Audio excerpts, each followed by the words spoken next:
Assalamualaikum warahmatullahi wabarakatuh. Selamat malam semuanya. Sebelumnya saya ucapkan terima kasih kepada Ibu Siti Ridhoah SEMM selaku dosen pengampu matkul mata kuliah analisis laporan keuangan. Berdirinya kami di sini akan menjelaskan terkait materi tentang analisis kebangkrutan PT Japfa Konflik Indonesia Tbk. Namun sebelum masuk ke dalam materi, perkenankanlah saya untuk memperkenalkan anggota kelompok 10. Perkenalkan, nama saya Dina Marcella dengan NIM akhir 240. Saya Wai Septian dengan NIM akhir 103. Saya Raya Joaningrum dengan NIM akhir 103. Saya Alia Valinda Salsabella dengan NIM akhir 108. Saya Ade Rizka dengan 3 NIM terakhir 225. Baik, kita masuk ke dalam materi pertama yaitu profil perusahaan yang akan dijelaskan oleh pemateri kepada pemateri. Saya persilakan. Baiklah, saya akan menjelaskan tentang profil perusahaan. PT Java Compete Indonesia Tbk adalah salah satu perusahaan agri terbesar dan terkemuka di Indonesia. PT Java Compete Indonesia penghasil protein hewani berkualitas terpercaya dengan setia melayani kebutuhan sejak tahun 1975. PT Java Compete Indonesia memiliki unit bisnis utama yaitu pakan ternak, pembibitan ayam, pengolahan unggas, serta pembudidayaan pertanian. Keunggulan dari perusahaan ini meliputi integrasi vertikal dan skala ekonomi. PT Java Compete Indonesia (Tbk) menghadapi tantangan serius yang mengancam stabilitas keuangannya. Selama periode 2021 sampai 2023, PT Java Compete Indonesia (Tbk) mengalami tekanan dari berbagai arah, penurunan permintaan pasar, gangguan rantai pasokan, dan fluktuasi harga bahan baku adalah beberapa faktor utama yang mempengaruhi kinerja keuangan perusahaan. Saya kembalikan ke moderator. Baik, terima kasih kepada Saudara Rayu. Untuk materi selanjutnya yaitu ada laporan keuangan yang akan dijelaskan oleh pemateri kepada pemateri. Saya persilakan.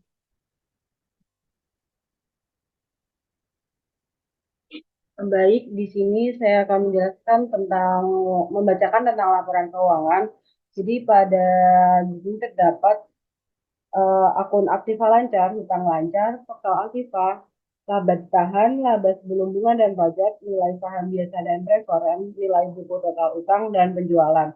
Untuk pada 2021 yaitu sebesar 14.161.153, 2022 17.001.468, 2023 17.218.323. Pada hutang lancar 7064.166, 9412.440. Pada 2023 10.684.62 rupiah. Untuk total sisanya yaitu 28.589.656 rupiah. Pada 2022 32.690.887 rupiah. Untuk 2023 34.109.431 rupiah. Untuk laba ditahan yaitu pada tahun 2021 yaitu 1.664.588. Untuk 2022 763.712 rupiah. Untuk 2023 364.906. Untuk laba sebelum bunga dan pajak itu yaitu 2.793.847. Untuk 2022 1.954.529. Untuk 2023 1.261.237. Untuk nilai saham biasa dan preferen itu 174. Untuk tahun 2021, tahun 2022 122, untuk tahun 23 yaitu 80. Nilai buku total utang yaitu 15.486.946 rupiah. Untuk 2022 19.036.110 rupiah. Untuk 2023 19.942.219. Untuk yang penjualan yaitu 44.878.300. untuk yang 2022 Rp48.885.085. Untuk yang tahun 2023 Rp51.175.898. Oke, saya kembalikan ke moderator. Baik, terima kasih kepada Alia. Untuk materi selanjutnya yaitu analisis multivariat yang akan dijelaskan oleh pemateri kepada pemateri saya persilakan. Baik, terima kasih moderator. Di sini saya akan menjelaskan analisis multivariate, yaitu besar nilai Z-score yang akan diperoleh dapat diketahui dengan menghitung Z-score perusahaan menggunakan rumus dua publik di bawah ini.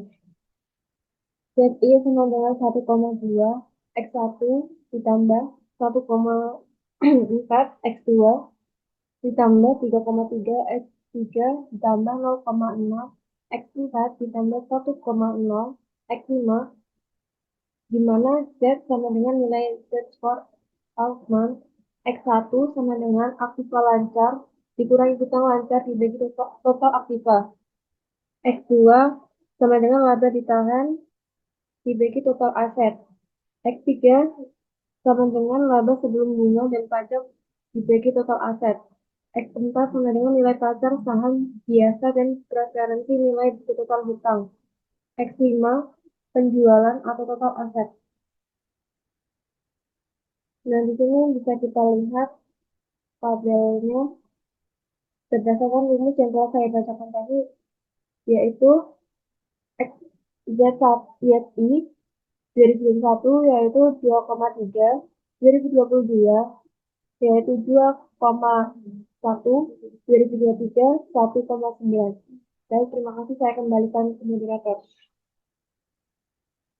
Baik, terima kasih kepada Septi. Untuk materi selanjutnya yaitu metode Z-score yang akan dijelaskan oleh pemateri kepada pemateri saya persilakan. Baik, terima kasih moderator. Berdasarkan perhitungan analisis multivariate yang tadi telah dibacakan oleh rekan saya, didapatkan grafik Z-score seperti yang terlihat pada layar. Bisa teman-teman lihat, grafik Z-score tersebut mengalami penurunan dari tahun ke tahun. Next. Oke, pada didapatkan yaitu 2,3, tahun 2022 2,1 dan tahun 2023 1,9. Nilai Z-score tersebut menunjukkan bahwa perusahaan berada dalam gray area karena nilai Z lebih besar dari 1,8, namun Z lebih kecil dari 2,99. Perusahaan berada dalam gray area yang berarti tidak dapat dipastikan apakah perusahaan dalam kondisi sehat ataupun mengalami kebangkrutan. Sekian, saya kembalikan ke moderator.